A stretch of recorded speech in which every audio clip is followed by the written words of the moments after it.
Hello दोस्तों, स्वागत है हमारे चैनल पर। आप सभी दोस्तों को जय सिया राम, जय हनुमान। आज हम सुनेंगे श्री हरि विष्णु के 10 अवतारों की अद्भुत कथाएं।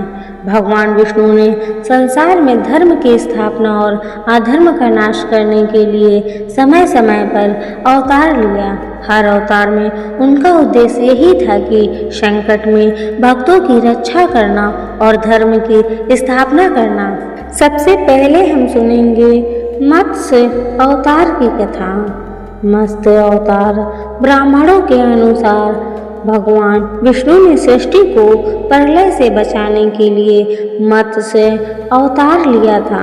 इसकी कथा इस प्रकार है। कृतयुग के आदि में राजा सत्यव्रत हुए। राजा सत्यव्रत एक दिन नदी में स्नान कर जलांजलि दे रहे थे। अचानक उनकी अंजलि में एक छोटी सी मछली आई। उन्होंने देखा तो सोचा वापस सागर में डाल दूं, लेकिन उस मछली ने बोला, आप मुझे सागर में मत डालिए, अन्यथा बड़ी मछलियां मुझे खा जाएंगी। तब राजा सत्यव्रत ने मछली को अपनी कमंडल में रख लिया। मछली और बड़ी हो गई तो राजा ने उसे अपने सरोवर में रखा। तब देखते ही देखते मछली और बड़ी हो गई। राजा को समझ आ गया कि यह कोई साधारण जीव नहीं है। राजा ने मछली से वास्तविक स्वरूप में आने की प्रार्थना की। राजा की प्रार्थना सुन साक्षात 4 भुजाधारी भगवान विष्णु प्रकट हो गए और उन्होंने कहा कि ये मेरा मत्स्य अवतार है। भगवान ने सत्यव्रत से कहा, सुनो राजा सत्यव्रत, आज से 7 दिन बाद प्रलय होगी। तब मेरी प्रेरणा से एक विशाल नाव तुम्हारे पास आएगी। तुम सप्त ऋषियों, औषधियों, बीजों व प्राणियों के सूक्ष्म शरीर को लेकर उसमें बैठ जाना। जब तुम्हारी नाव डगमगाने लगेगी तब मैं मत्स्य के रूप में तुम्हारे पास आऊँगा। उस समय तुम वासुकी नाग के द्वारा उस नाव को मेरे सींगों से बांध देना। उस समय प्रश्न पूछने पर मैं तुम्हें उत्तर दूंगा, जिससे मेरी महिमा जो परब्रह्मांड नाम से विख्यात होगी, जिससे मेरी महिमा परब्रह्म नाम से विख्यात है, तुम्हारे हृदय में प्रकट हो जाएगी। तब समय आने पर मत्स्य स्वरूपधारी भगवान विष्णु ने राजा सत्यव्रत को तत्व ज्ञान का उपदेश दिया, जो मत्स्य पुराण नाम से प्रसिद्ध है। नंबर 2 है कूर्म अवतार। धर्म ग्रंथों के अनुसार भगवान विष्णु के कूर्म कछुए का अवतार लेकर समुद्र मंथन में सहायता की थी। भगवान विष्णु के कूर्म अवतार को कच्छप अवतार भी कहते हैं। इसकी कथा इस प्रकार है। एक बार महर्षि दुर्वासा ने देवताओं के राजा इंद्र को श्राप देकर श्रीहीन कर दिया। इंद्र जब भगवान विष्णु के पास गए तो उन्होंने समुद्र मंथन के लिए कहा। तब इंद्र भगवान विष्णु के कहे अनुसार दैत्यों व दानवों के साथ मिलकर समुद्र मंथन करने के लिए तैयार हो गए। समुद्र मंथन करने के लिए मंदराचल पर्वत को मथानी एवं नागराज वासुकी को नीति बनाया गया। देवताओं और दैत्यों ने अपना मतभेद बुलाकर मंथराचल को उखाड़ा और उसे समुद्र की ओर ले चले, लेकिन वह उसे अधिक दूर तक नहीं ले जा सके। तब भगवान विष्णु ने मंथराचल को समुद्र तट पर रख दिया। देवता और दैत्यों ने मंदराचल को समुद्र में डालकर नागराज वासुकी को नीति बनाया, किंतु मंदराचल के नीचे कोई आधार नहीं होने के कारण वह समुद्र में डूबने लगा। यह देखकर भगवान विष्णु विशाल कूर्म कछुए का रूप धारण कर समुद्र में मंथराचल के आधार बन गए। भगवान कूर्म की विशाल पीठ पर मंदराचल तेजी से घूमने लगा और इस प्रकार समुद्र मंथन संपन्न हुआ। नंबर 3 बारह अवतार। धर्म ग्रंथों के अनुसार भगवान विष्णु ने दूसरा अवतार बारह रूप में लिया था। वाराह अवतार से जुड़ी कथा इस प्रकार है। पुरातन समय में दैत्य हिरण्याक्ष ने जब पृथ्वी को ले जाकर समुद्र में छुपा दिया, तब ब्रह्मा जी की नाक से भगवान विष्णु वराह रूप में प्रकट हुए।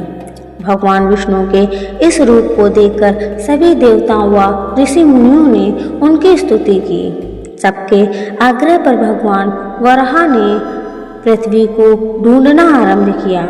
अपनी थूथनी की सहायता से उन्होंने पृथ्वी का पता लगा लिया और समुद्र के अंदर जाकर अपने दांतों पर रख कर वह पृथ्वी को बाहर ले आए। जब हिरण्याक्ष दैत्य ने ये देखा तो उसने भगवान विष्णु के वराह रूप को युद्ध के लिए ललकारा। दोनों में भीषण युद्ध हुआ। अंत में भगवान वराह हिरण्याक्ष का वध कर दिया। इसके बाद भगवान वराह ने अपने खुरों से जल को स्तंभित कर उस पर पृथ्वी को स्थापित कर दिया। नंबर 4, भगवान नरसिंह। भगवान विष्णु ने नरसिंह अवतार लेकर दैत्यों के राजा हिरण्याशिपु का वध किया था। इस अवतार की कथा इस प्रकार है। धर्म ग्रंथों के अनुसार दैत्यों के राजा हिरण्याशिपु स्वयं को भगवान से भी अधिक बलवान मानता था। उसे मनुष्य, देवता, पक्षी, पशु न दिन में न रात में, न धरती पर न आकाश में, न अस्त्र से न शस्त्र से मारने का वरदान प्राप्त था। उसके राज्य में जो भी भगवान विष्णु की पूजा करता था उसको दंड दिया जाता था। उसके पुत्र का नाम प्रहलाद था। प्रहलाद बचपन से ही भगवान विष्णु का परम भक्त था। ये बात जब हिरण्याशिपु का पता चला तो वह बहुत क्रोधित हुआ और प्रहलाद को समझाने का प्रयास किया, लेकिन फिर भी जब प्रहलाद नहीं माना तो हिरण्याशिपु ने उसे मृत्यु दंड दे दिया। जब हर बार भगवान विष्णु के चमत्कार से वह बच गया। हिरण्याशिपु की बहन होलिका, जिसे अग्नि से न जलने का वरदान प्राप्त था, वह प्रहलाद को लेकर धधकती हुई अग्नि में बैठ गई। तब भी भगवान विष्णु की कृपा से प्रहलाद बच गया और होलिका जल गई। जब हिरण्याशिपु स्वयं प्रहलाद को मारने ही वाला था, तब भगवान विष्णु नरसिंह का अवतार लेकर खंबे से प्रकट हुए और उन्होंने अपने नाखूनों से हिरण्याशिपु का वध कर दिया। नंबर 5, वामन अवतार। सतयुग में प्रहलाद के पुत्र दैत्यराज बाली ने स्वर्गलोक पर अधिकार कर लिया। सभी देवता उस विपत्ति से बचने के लिए भगवान विष्णु के पास गए। तब भगवान विष्णु ने कहा कि मैं स्वयं देव माता अदिति के गर्भ से उत्पन्न होकर तुम्हें स्वर्ग का राज दिलाऊंगा। कुछ समय पश्चात भगवान विष्णु ने वामन अवतार लिया। एक बार जब बलि महान यज्ञ कर रहा था, तब भगवान वामन बलि की यज्ञशाला में गए और राजा बलि से 3 पग धरती दान में मांगी। राजा बलि की गुरु शुक्राचार्य भगवान की लीला समझ गए और उन्होंने बलि को दान देने से मना कर दिया। लेकिन बलि ने फिर भी भगवान वामन को 3 पग धरती दान देने का संकल्प ले लिया। भगवान वामन ने विशाल रूप धारण कर एक पग में धरती, दूसरे पग में स्वर्गलोक नाप लिया। जब तीसरा पग रखने के लिए कोई स्थान नहीं बचा तो बाली ने भगवान वामन को अपने सिर पर पग रखने को कहा। बलि के सिर पर पैर रखने से वह सुतल लोक पहुंच गया। बलि की दानवीरता देखकर भगवान ने उसे सुतल लोक का स्वामी भी बना दिया। इस तरह भगवान वामन ने देवताओं की सहायता कर उन्हें स्वर्ग पुनः लौटाया। नंबर 6, श्री राम अवतार। त्रेता युग में राक्षस राज रावण का बहुत आतंक था। उससे देवता भी डरते थे। उसके वध के लिए भगवान विष्णु ने राजा दशरथ के यहाँ माता कौशल्या के गर्भ से पुत्र रूप में जन्म लिया। इस अवतार में भगवान विष्णु ने अनेक राक्षसों का वध किया और मर्यादा का पालन करते हुए अपना जीवन यापन किया। पिता के कहने पर वनवास गए। वनवास भोगते समय राक्षस राज रावण उनकी पत्नी सीता का हरण कर ले गया। सीता की खोज में भगवान लंका पहुँचे। वहाँ भगवान श्री राम और रावण का घोर युद्ध, जिसमें रावण मारा गया। इस प्रकार भगवान विष्णु ने राम अवतार लेकर देवताओं को भय से मुक्त किया। नंबर 7, श्री कृष्ण अवतार। द्वापर युग में भगवान विष्णु ने श्री कृष्ण अवतार लेकर अधर्मियों का नाश किया। भगवान श्री कृष्ण का जन्म कारागार में हुआ था। इनके पिता का नाम वासुदेव और माता का नाम देवकी था। भगवान श्री कृष्ण ने इस अवतार में अनेक चमत्कार किए और दुष्टों का सर्वनाश किया। कंस का वध भी भगवान श्री कृष्ण ने ही किया। महाभारत के युद्ध में अर्जुन के सारथी बने और दुनिया को गीता का ज्ञान दिया। धर्मराज युधिष्ठिर को राजा बनाकर धर्म की स्थापना की। भगवान विष्णु का ये अवतार सभी अवतारों में सबसे श्रेष्ठ माना जाता है। नंबर 8, परशुराम अवतार। हिंदू धर्म ग्रंथों के अनुसार परशुराम भगवान विष्णु के प्रमुख अवतारों में से एक थे। भगवान परशुराम के जन्म के संबंध में 2 कथाएं प्रचलित हैं।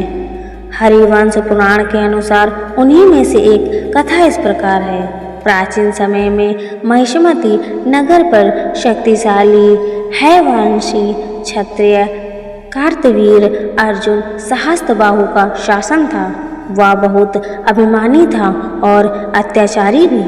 एक बार अग्निदेव ने उससे भोजन कराने का आग्रह किया।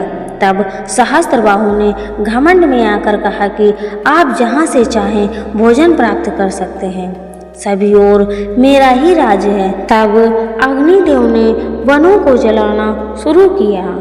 एक वन में ऋषि आपो तपस्या कर रहे थे। अग्नि ने उनके आश्रम को भी जला डाला। इससे क्रोधित होकर ऋषि ने सहस्त्रबाहु को श्राप दिया कि भगवान विष्णु परशुराम के रूप में जन्म लेंगे और न सिर्फ सहस्त्रबाहु का नहीं बल्कि समस्त क्षत्रियों का सर्वनाश करेंगे। इस प्रकार भगवान विष्णु ने भार्गव कुल में महर्षि जमदग्नि के 5वें पुत्र के रूप में जन्म लिया। नंबर 9, बुद्ध अवतार। धर्म ग्रंथों के अनुसार बौद्ध धर्म के प्रवर्तक गौतम बुद्ध भी भगवान विष्णु के ही अवतार थे, परंतु पुराणों में वर्णित भगवान बुद्ध देव का जन्म गया के समीप किकट में हुआ बताया गया है और उनके पिता का नाम अजन बताया गया है। यह प्रसंग पुराण वर्णित बुद्धा अवतार का ही है। एक समय दैत्यों की शक्ति बहुत बढ़ गई। देवता भी उनके भय से भागने लगे। राज्य की कामना से दैत्यों ने देव राजेंद्र से पूछा कि हमारा साम्राज्य स्थिर रहे, इसका उपाय क्या है। तब इंद्र ने शुद्ध भाव से बताया कि सुस्थिर शासन के इस यज्ञ एवं वेद विहित आचरण आवश्यक है। तब दैत्य वैदिक आचरण एवं महायज्ञ करने लगे, जिससे उनकी शक्ति और बढ़ने लगी। तब सभी देवता भगवान विष्णु के पास गए। तब भगवान विष्णु ने देवताओं के हित के लिए बुद्ध का रूप धारण किया। उनके हाथ में मार्जनी थी और वह मार्ग को बुहारते हुए चलते थे। इस प्रकार भगवान बुद्ध दैत्यों के पास पहुँचे और उन्हें उपदेश दिया कि यज्ञ करना पाप है, यज्ञ से जीव हिंसा होती है, यज्ञ की अग्नि से कितने ही प्राणी भस्म हो जाते हैं। भगवान बुद्ध के उपदेश से दैत्य प्रभावित हुए। उन्होंने यज्ञ व वैदिक आचरण करना छोड़ दिया। इसके कारण उनकी शक्ति कम हो गई और देवताओं ने उन पर हमला कर अपना राज्य पुनः प्राप्त कर लिया। नंबर 10, कल्कि अवतार। धर्म ग्रंथों के अनुसार भगवान विष्णु कलयुग में कल्कि रूप में अवतार लेंगे। कल्कि अवतार कलयुग व सतयुग के अधिकाल में होगा। यह अवतार 64 कलाओं से युक्त होगा। पुराणों के अनुसार उत्तर प्रदेश के मुरादाबाद जिले के शंभल नामक स्थान पर विष्णु यशा नामक तपस्वी ब्राह्मण के घर भगवान कल की पुत्र रूप में जन्म लेंगे। कल की देवदत्त नामक घोड़े पर सवार होकर संसार से पापियों का विनाश करेंगे और धर्म की पुनः स्थापना करेंगे। तभी सतयुग का आरंभ होगा। तो दोस्तों, ये वीडियो कैसी लगी? अगर ये वीडियो अच्छी लगी हो तो वीडियो को लाइक करें, चैनल को सब्सक्राइब करें। मिलते हैं ऐसे ही नेक्स्ट कथा में। तब तक के लिए आप सभी दोस्तों को जय सिया राम, जय हनुमान।